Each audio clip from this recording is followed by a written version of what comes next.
जय श्रीराम. तर झाले चालू ते 3, 2, 1 पडतं. 3 पासूनच चालू.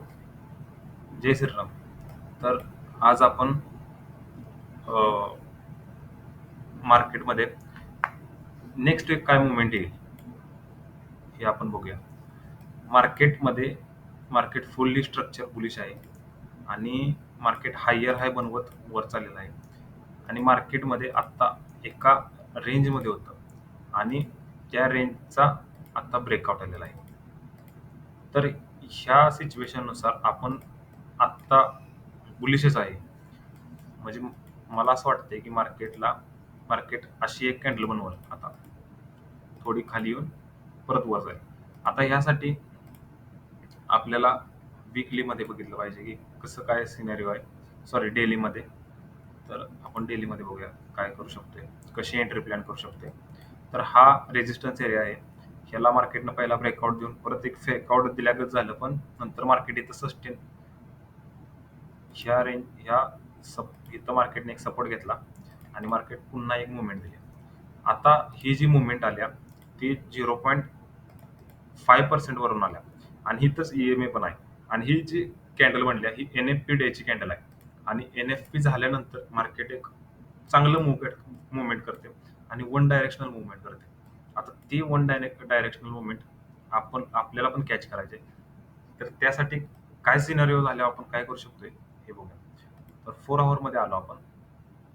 4 मध्ये मार्केटनं जर आपण एवढा स्ट्रक्चर बघितलं, मार्केट हायर हाय करत वर गेल्या, हायर आहे आणि मार्केटमध्ये एक शार्प फॉल आलाय. जर मार्केटला इथून खाली यायचं असतं तर मार्केट एकदम असं खाली आलं, म्हणजे मार्केटला जर आपलं स्ट्रक्चर चेंज करायचं असतं तर एकदम असा फॉल येऊन चालत नाही. मार्केटनं असं लोअर लो तरी बनवायला पाहिजे होता. तसं न करता मार्केटने एकदम फॉल दिलाय. आता आपण ही कॅन्डल अवॉइड करू शकत नाही.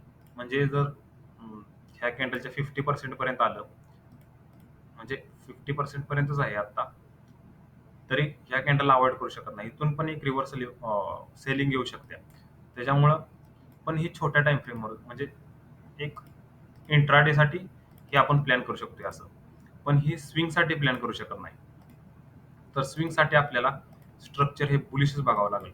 म्हणजे जसं की आत्ता आपण जर बघितलं तर मार्केटनं इथनं इथनंच एक बाईंग आल्या ना, तर इथून इथपर्यंत आपण फीब लावली तर एक्झॅक्टली 0.6% पासून एक मूव दिल्या. पण ही मूव आपण म्हणजे NFP असल्यामुळे आपण काही ती कॅप्चर करू शकलो नाही. आता आपल्याला जर मुवमेंट पाहिजे असेल तर आपण कशी कॅप्चर करू शकते, तर मार्केट इथून थोडं वर जाऊन नंतर ह्याचा जर रिस्पेक्ट करेल तर इथनं खाली येईल. खाली आल्यानंतर आपण एक higher high structure with fib retracement ह्या स्ट्रॅटर्जीचा यूज करून एक चांगला प्रॉफिट आपण गेन करू शकतो. इथून आपलं टार्गेट पहिलं 2500 राहील आणि त्याच्यानंतर वर वर रेंज म्हणजे ऑल टाइम हाय आहे ना, त्याच्यामुळे कुठेही जाऊ शकते. 2550, 2530, 40 आपण बघूया. म्हणजे इथं जर एंट्री भेटली तर आपण प्रॉपर होल्ड करू जोपर्यंत स्ट्रक्चर सेलिंगचं बनत नाही तोपर्यंत. आता आपण ही एक साइड बघितली का, तर मार्केट फुल्ली बुलिश आहे.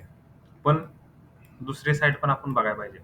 तर दुसऱ्या साइडने असं वाटतंय की इथनं जर मार्केट 0.5 किंवा 0.6 करून रिस्पेक्ट करून जर खाली आलं तर इथं आपण एक्झॅक्टली एंट्री प्लॅन करणार नाही. आपण वेट करणार की एखादा लोअर लो स्ट्रक्चर बनते का इथं अजून एक, आणि जर एखादं लोअर लो स्ट्रक्चर बनायला लागलं तर इथं किंवा नंतरच्या ह्या लोला आपली एंट्री राहील आणि इथं टार्गेट आपलं पहिलं हे राहील. इथपर्यंत ही नेकलाईन. तर ही असं आपलं आज सॉरी उद्याचं स्ट्रक्चर राहील आणि NFP नंतर आपल्याला एक अपसाइड मूव बघायला भेटू शकते आणि अपसाइड मूव भेटेल असंच वाटतंय. आता बघूया कसं होतंय. आणखीन एक गोष्ट म्हणजे तुम्ही जर इथं बघितलं तर जेव्हा जेव्हा मार्केट स्लोली हाय बनवत वर जाते, तेव्हा तेव्हा मार्केटमध्ये एक चांगला फॉल, लोवर लो बनवत एक चांगला फॉल येतोय. इथं पण तसंच झालंय. ही रिट्रेसमेंटचा फॉल आहे, पण इथं पण थोडं हाय बनवत होतं आणि रिट्रेसमेंट नंतर फॉल झाला. त्याच्यानंतर इथं पण आत्ता जरी बघितलं गेला स्ट्रक्चर तुम्ही, तरी हाय बनवत मार्केट वर गेलेलं स्लो अँड स्टडी, आणि मार्केटने इथं लोवर लो फॉर्म करून एक फॉल दिला. आत्ता पण सेम स्ट्रक्चर तसं झालंय, फक्त इथं लोवर लो बनलेला नाही.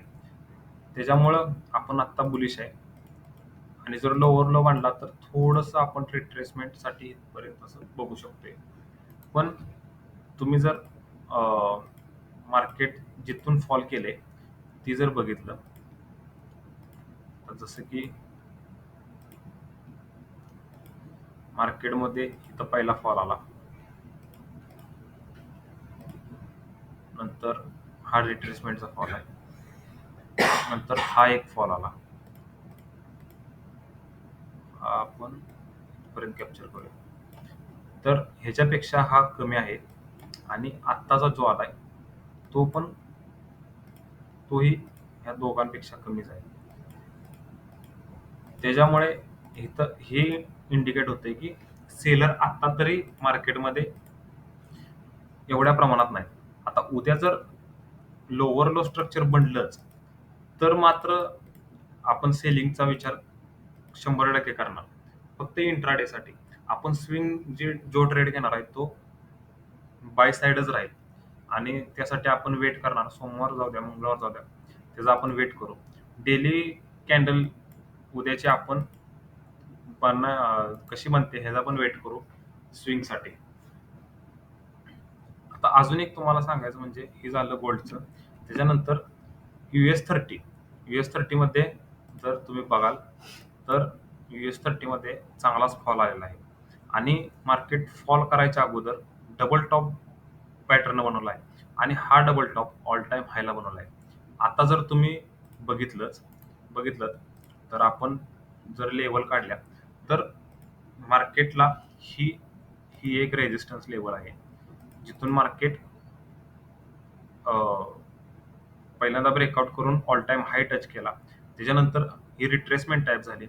त्याच्यानंतर वर गेलं मार्केट.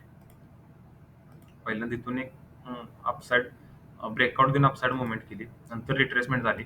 हिथं रिट्रेसमेंट झाल्यावर अपेक्षित होतं की मार्केटने अजून एक हाय बनवायला पाहिजे होता, पण तसं न करता मार्केटनं लो बनवलाय. आणि हा सेम स्ट्रक्चर मी अजून तुम्हाला दाखवतो. इथं बघा, इथून असं, सॉरी, हे हे असं स्ट्रक्चर झालेलं आहे, आणि ही सेम स्ट्रक्चर अजून एकदा तुम्हाला दाखवतो. इथं झालेलं आहे. मार्केट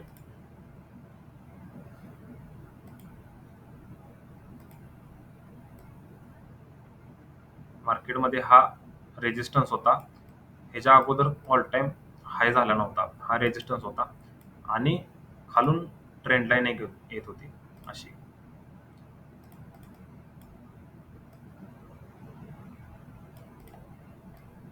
हे बघा, इथपर्यंत जरी आपण लावलं तरी एक ट्रेंड लाईन येत होती. नंतर मार्केटनं ब्रेकआउट दिला, ऑल टाइम हाय टच केला, त्यानंतर रिट्रेसमेंटला आलं, आणि त्याच्यानंतर हाय न बनवता म्हणजे थोडं लोज बनवला इथं, आणि त्याच्यानंतर मार्केट फॉल केला. सेम स्ट्रक्चर इथं इथं झालेलं आहे, आणि इथून जर आपण फिब लावली तर एक्झॅक्टली 38% पर्यंत मार्केट रिट्रेसमेंट येऊ शकते, आणि इथून एक चांगला फॉल आपण फर्स्ट टार्गेट हे राहील, त्याच्यानंतर सेकंड टार्गेट हे, आणि थर्ड टार्गेट आपले हे राहील. ह्याच्यात एक्सपेक्टेड आहे की फॉल चांगला येईल का, तर US मार्केट आता सध्याला तरी खूप म्हणजे डाऊन येण्याचे चान्सेस आहेत. हा पण आपला स्विंगच ट्रेड राहील. अजून एक तुमच्यावर शेअर करतो ट्रेड, तो म्हणजे US ऑइलचा. US ऑइल मध्ये जर आपण वीकली टाइम फ्रेम मध्ये बघितलं तर मार्केट एका चॅनल मध्ये आहे, आता एका चॅनल मध्ये आहे, आणि बघा इथून पहिला मुवमेंट आली, नंतर इथनं फॉल आला, इथनं अपसाईड मुवमेंट आली, इथं फॉल आला. आता इथनं अपसाईड मुवमेंट आल्या आणि हा फॉल आला. फॉल आला, पण इथं कन्सेप्ट आपली लागते की इथनी बेरिश होती तो ब्रेक करते. पण त्यानं तसं केलं नाही. ह्या लोला ब्रेक करायला ह्याच्याकडे फक्त 40-50 पिप्सची गरज होती, पण त्यानं लो ब्रेक केला नाही. टच करून वर गेले. आता आपण डेलीत जर बघितलं याला, तर मार्केटमध्ये प्रिव्हियसली मार्केटमध्ये अशाच कॅन्डल म्हणून अपसाइड एक मुवमेंट आल्या. फक्त आपण वेट काय करणार इथं, एक हायर हाय कन्सेप्टचा. म्हणजे इथं बघा लोवर लो बनवत मार्केट खाली पडले.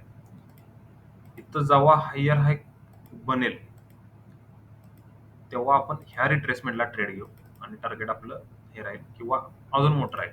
हे असं आपले 3 ट्रेड आता सध्याला तरी प्लॅन आहेत आणि बघूया आणखीन कसं काय मार्केट कसं रिॲक्ट करते, उद्या सिच्युएशन कशी राहील त्याच्यावर आपण नेक्स्ट करू. थँक्यू.